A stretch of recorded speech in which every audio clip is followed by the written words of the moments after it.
कर जगवलू ह भगिया गोरी पुतवलू ह अगिया गोरी तो हरी हरी ओढ़नी तो हर छूटल कवन बगिया गोरी।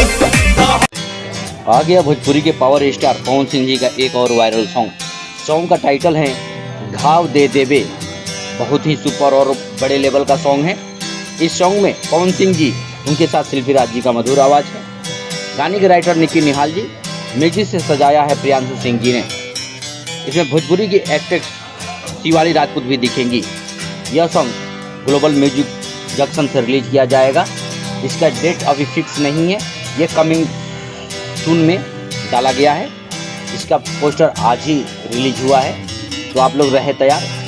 पावर स्टार पवन सिंह जी को ढेर सारा दुलार प्यार देने के लिए ग्लोबल म्यूजिक जंक्शन पर जाना है, गाने को ढेर सारा दुलार प्यार देना है। साथ ही अगर आप हमारे चैनल पर नए हैं तो चैनल को सब्सक्राइब कीजिए, शेयर कीजिए, ढेर सारा दुलार प्यार हमें भी दीजिए। मिलते हैं अगले वीडियो में, तब तक के लिए बाय, लव यू, जय हिंद।